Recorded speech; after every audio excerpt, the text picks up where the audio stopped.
Hello friends, नमस्कार, जय जगन्नाथ। आप सभी को मेरे शरत एजुकेशन में स्वागत है।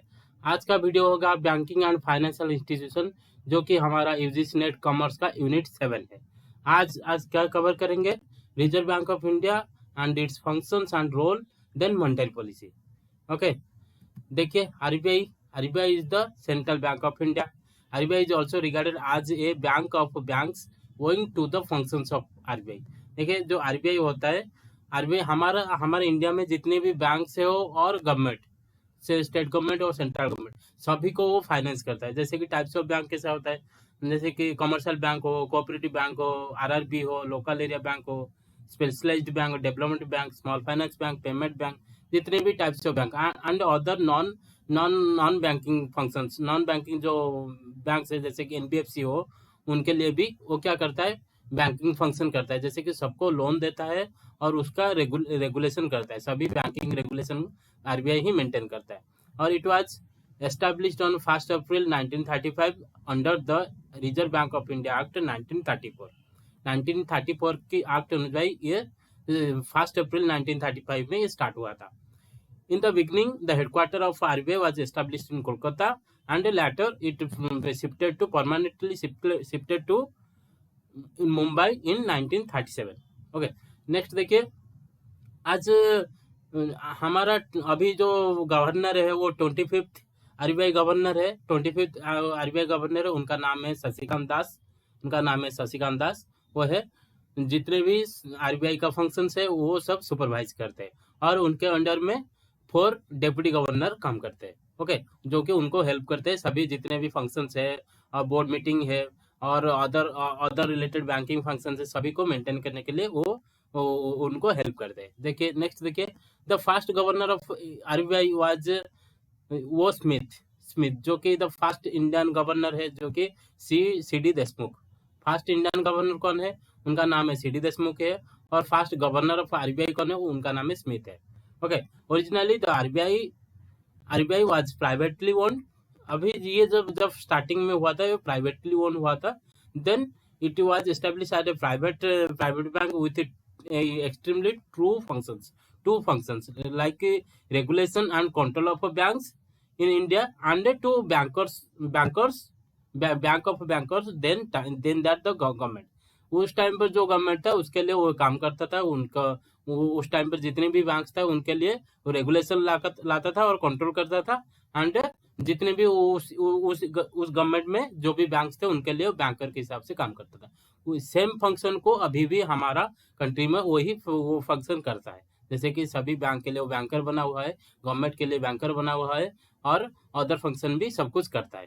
Since its nationalisation in 1949, RBI has been wholly owned by the government of India. इसको कौन ओन करता है? जो कि हमारा गवर्नमेंट है, गवर्नमेंट ऑफ इंडिया। ओके, हमारा प्यारा भारत। नेक्स्ट देखिए, इंपोर्टेंस। इसका इंपोर्टेंस क्या है? Being a central bank of India, RBI serves a critical role in regulating the financial transaction in the country. हमारा कंट्री में जितने भी फाइनेंशियल ट्रांजैक्शन होता है सभी को कौन मेंटेन करता है? जैसे कि क्रेडिट कंट्रोल हो और मनी ट्रांजैक्शन हो, सभी को कौन कंट्रोल करता है? वो आरबीआई ही करता है।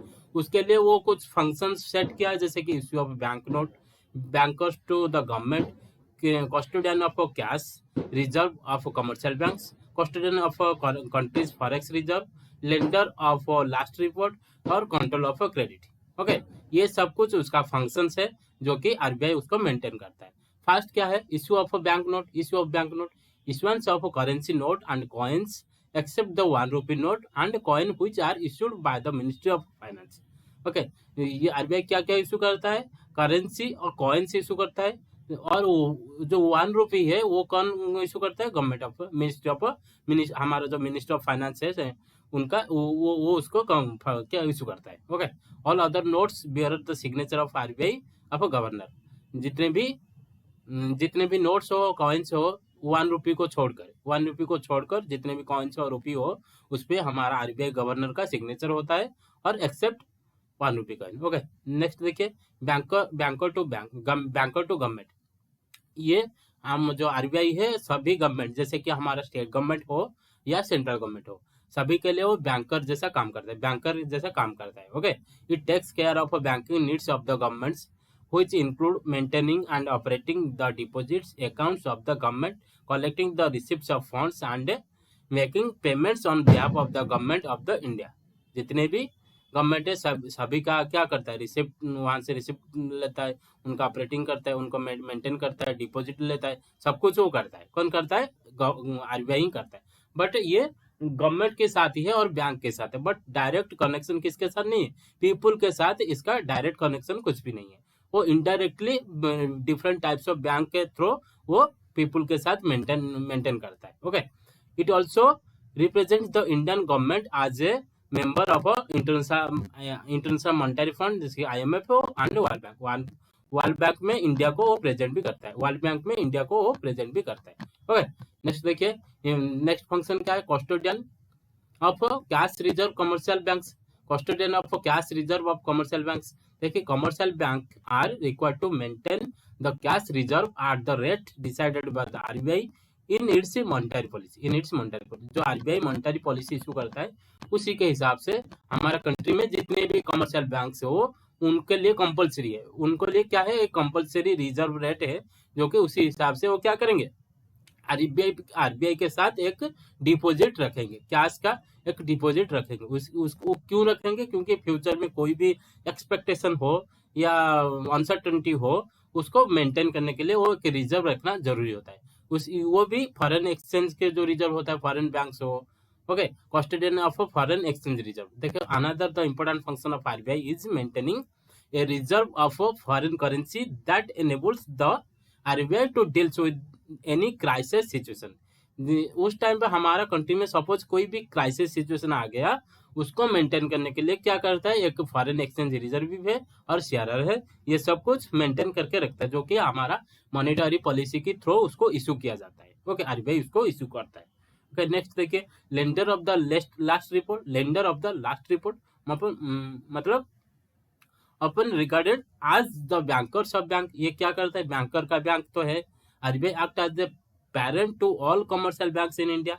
ओके, आरबीआई क्या काम करता है? एक पेरेंट जैसा काम करता है सभी जितने भी टाइप्स ऑफ बैंक्स है। ओके, सभी के लिए ये क्या करता है? पेरेंट जैसा काम करता है। Thus it becomes the lender the last report of for all banks when they are in a crisis situation. वो क्या करता है? जो भी बैंक एक कोई भी क्राइसिस सिचुएशन आ गया तो उसको क्या करेगा? ये सपोर्ट दे सकता है, जो कि सपोर्ट दे सकता है। सपोर्ट देने के लिए एक कैश रिजर्व रेशियो मेंटेन करता है। Okay, RBI helps them by lending money although at higher return on investment to sail through the tired of financial difficulties. जो फाइनेंशियल डिफिकल्टीज होगा उनको हेल्प करने के लिए क्या करता है? मनी लेंडिंग और डिफरेंट हायर इंटरेस्ट देता है, हायर इंटरेस्ट देता है, जो कि सभी बैंक वो प्रॉफिटेबल हो सकते हैं। वो सभी बैंक प्रॉफिटेबल हो गए थे, हमारा क्या होगा? हमारा इकोनॉमिक डेवलपमेंट हो सकता है। ओके, नेक्स्ट देखिए, कंट्रोल ऑफ क्रेडिट। वो कंट्रोल को क्रेडिट भी कंट्रोल करता है। कैसे कंट्रोल करता है? मॉनेटरी पॉलिसी इशू करके क्रेडिट को कंट्रोल करता है। ओके, देखिए, RBI controls the credit created by the commercial banks in India. जितने भी टाइप्स ऑफ बैंक्स हो, कमर्शियल बैंक्स हो, अदर टाइप्स ऑफ बैंक्स हो, सभी क्या करते हैं? लोन ही देते हैं ना, लोन ही देते हैं और डिपॉजिट लेते हैं। लोन देते हैं तो वो क्या होगा? क्रेडिट हो गया ना। तो इसी क्रेडिट को कंट्रोल करने के लिए वो क्या करता है? क्रेडिट पॉलिसीज सब इशू करता है। ओके, क्रेडिट पॉलिसी इशू करता है। कौन इशू करता है? आरबीआई इशू करता है। नेक्स्ट देखिए, in accordance with the economic priorities of the government of India. किसके सहारे वो करता है? गवर्नमेंट ऑफ इंडिया के सहारे वो ये सब काम करता है। RBI uses quantitative and qualitative methods to control and regulate the flow of money in the market। Flow of money को कैसे कंट्रोल करता है? कुछ क्वालिटेटिव मेजर्स लेता है, कुछ क्वांटिटेटिव मेजर्स लेता है। इसी मेजर्स के थ्रू वो क्या करता है? कंट्रोल कर क्रेडिट को कंट्रोल करता है और मनी को रेगुलेट करता है, और मनी को फ्लो ऑफ सप्लाई को वो क्या मार्केट में उसको रेगुलेट करता है। ओके, नेक्स्ट देखिए, these are implemented by announcing monetary policy at regular interval। Then monetary policy involves the management of interest rate and money supply।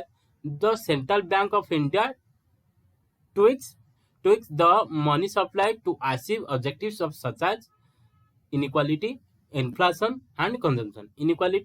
Inflation and consumption, हमारा जो इनइक्वालिटी होता है, इन्फ्लेशन होता है, कंजम्पशन होता है, सभी को मेंटेन करने के लिए वो क्या है? वो जो मॉनेटरी पॉलिसी के थ्रू उसको क्या करते हैं? मेंटेन करता है। ओके, नेक्स्ट देखिए, ये हो गया हमारा फंक्शंस हो गया, रोल हो गया, और उसका जो काम था वो भी हो गया। नेक्स्ट देखते हैं अभी क्या देखेंगे, मॉनेटरी पॉलिसी देखेंगे। मॉनेटरी पॉलिसी देखिए, मॉनेटरी पॉलिसी कौन इशू करता है, आरबीआई इशू करता है।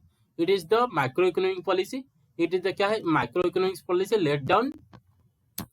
laid down by the Central Bank of India. Okay, monetary policy is the set of tools that a nation's central bank has available to promote sustainable economic growth by controlling interest rate and other overall supply of money.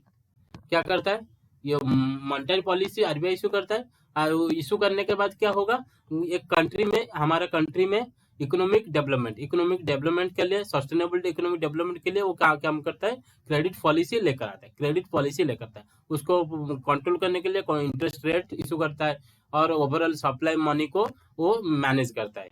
That available of to the nation's bank, सभी bank, हमारे nation में जितने भी types of bank है सभी को वो क्या करता है, फाइनेंशियल सपोर्ट देता है, और कंज्यूमर्स को लोन देने के लिए, और मनी को और ज्यादा बेहतर करने के लिए, और उसका वैल्यू ज्यादा करने के लिए ये सब काम वो करता है। Okay, it is the demand side economic policy. यह है कौन सी साइड में है, डिमांड साइड में है। डिमांड साइड में पॉलिसी और भी मॉनेटरी पॉलिसी को मेंटेन करने के लिए, और गवर्नमेंट से, हमारा सेंट्रल गवर्नमेंट और एक पॉलिसी भी इशू करता है, उसको हम क्या बोलते हैं, फिस्कल पॉलिसी बोलते हैं। ओके, उसको, वो भी मॉनेटरी पॉलिसी और फिस्कल पॉलिसी के ऊपर पहले मैं एक क्लास भी कर चुका हूँ, आप उसको हमारे प्लेलिस्ट में देख सकते हैं। ओके, मॉनेटरी पॉलिसी और फिस्कल पॉलिसी के ऊपर एक वीडियो भी है, उसको आप सभी वो हमारा जो प्लेलिस्ट में जाकर उसको चेक कीजिए, आप उसको मिल जाएगा, वो वहां पर आपको डिटेल नॉलेज मिल जाएगा, डिटेल्स मॉनेटरी पॉलिसी और फिस्कल पॉलिसी के ऊपर मिल जाएगा। ओके, देखिए, और ये काम और क्या काम करता है हमारे देश में, जब जब इन्फ्लेशन आएगा, कंजम्पशन ज्यादा हो जाएगा या कम हो जाएगा, और ग्रोथ और इनइक्वालिटी आएगा तो क्या करेगा, और लिक्विडिटी, ये सभी को मेंटेन करने के लिए मॉनेटरी पॉलिसी ही हेल्प करता है, मॉनेटरी पॉलिसी ही हेल्प करता है। मॉनेटरी पॉलिसी को थ्रू हमारा जो इन्फ्लेशन ज्यादा हो जाएगा तो उसको कंट्रोल करने के लिए, नीचे लाने के लिए मॉनेटरी पॉलिसी ही हेल्प कर सकता है। कंजम्पशन बढ़ जाएगा तो उसको कम करना चाहिए। हमारा कम से कम क्या होना चाहिए, इक्विलिब्रियम होना चाहिए, जितने भी होना चाहिए एक इक्विलिब्रियम में, जितना डिमांड होगा उसी हिसाब से हमारा क्या होना, मनी भी सप्लाई होना चाहिए। मनी मार्केट में जितना डिमांड होना चाहिए उतना ही सप्लाई होना चाहिए, और ज्यादा सप्लाई और कम सप्लाई होगा तो क्या होगा, इन्फ्लेशन ज्यादा हो जाएगा या डिफ्लेशन हो जाएगा। ऐसे होने से क्या होगा, हमारा कंट्री सफर करेगा। सफर करने के लिए, तो इसी सफर से बचने के लिए हमको क्या चाहिए, मॉनेटरी पॉलिसी ही चाहिए। ओके, नेक्स्ट देखिए, in India monetary policy of RBI, in India, monetary policy of Reserve Bank of India is aimed to into managing the quantity of money supply. Okay, managing the quantity of money supply in order to meet the requirement of different sectors to economic and increase the pace of economic growth. To increase economy and increase the pace of economic growth. ये उसका काम, main motive है। Main motive क्या है, हमारा जो Indian economy है उसको क्या करना है, ग्रोथ देना है, उसको डेवलपमेंट के थ्रू लेके जाना है, और नेक्स्ट कुछ ही पीरियड में, कुछ ही टाइम में हमारा कंट्री को $3 ट्रिलियन में कन्वर्ट करना है। Okay, the RBI implements the monetary policy through open market. इसके थ्रू हम इम्प्लीमेंट करते हैं, जैसे कि open market operation, bank rate policy, reserve system, credit control policy, moral प्रोसेसन and through many other instruments. Okay, using any of these instruments will lead to change in the interest rate of or the money supply in the economy। ये सब को हमको control करने के लिए क्या चाहिए, ये सब इंस्ट्रूमेंट चाहिए। ओके, देखिए हमारा मॉनेटरी पॉलिसी का क्या क्या इंस्ट्रूमेंट्स है वो भी देख लेते हैं। देखिए, एक क्वालिटेटिव कुछ इंस्ट्रूमेंट्स है और क्वांटिटेटिव वाला कुछ इंस्ट्रूमेंट्स है। क्वालिटेटिव में क्या आएगा, देखिए मार्जिन रिक्वायरमेंट्स आएगा, सिलेक्टिव क्रेडिट कंट्रोल आएगा, मोरल सेशन आएगा, ये सब आ जाएगा क्वालिटेटिव कंट्रोल, क्वालिटेटिव टूल्स में आ जाएगा। और क्वांटिटेटिव में कुछ आएगा, कुछ डायरेक्ट वाला आएगा, कुछ इनडायरेक्ट वाला आएगा। जैसे कि डायरेक्ट मतलब सीआरआर, जो कि वो बैंक जो होता है वो उसको रिजर्व रखता है किसमें, बैंक जाके कि सेंट्रल बैंक में, जो हमारा कमर्शियल बैंक हो और अदर जो बैंक हो वो सभी जाके क्या करेंगे, सेंट्रल बैंक के साथ वो क्या करेंगे, मेंटेन करेंगे। ओके, ये डायरेक्ट में देखिए सीआरआर हो गया, एसएलआर हो गया, रीफाइनेंसिंग पॉलिसी हो गया, और नेक्स्ट इनडायरेक्ट में कौन कौन है, रेपो रेट है, रिवर्स रेपो रेट है, बैंक रेट है, एमएसएफ है, बेस रेट है, एमसीएलआर है, ओएमएस, ओएमओ, एमएसएस, एलएफ, ये सब हमारा क्वालिटेटिव टूल्स है। और ये रहा क्वांटिटेटिव टूल्स और क्वालिटेटिव टूल्स जो कि हमारा मॉनिटरी सप्लाई को हेल्प करते हैं। ओके, और एक इसके ऊपर और एक वीडियो लेकर, सेपरेट वीडियो लेकर आ जाएंगे, जिसने देखिए यहाँ पर जितने भी इंस्ट्रूमेंट्स है सभी को प्रॉपर्ली एक एक करके डिस्क्राइब कर देंगे। फिर भी आप उसको देखना चाहते हो तो फिर पहले से भी एक वीडियो है हमारा प्ले लिस्ट में, उसको आप देख सकते हो, और एक वीडियो में मैं उसको भी और एक बार कवर कर लेंगे। ओके, धन्यवाद। ये हो गया आज का वीडियो, धन्यवाद। आज का वीडियो कंप्लीट हो गया। नेक्स्ट वीडियो में हम मॉनेटरी पॉलिसी के ऊपर पूरा डिटेल्स स्टडी करेंगे। ओके, थैंक यू, धन्यवाद।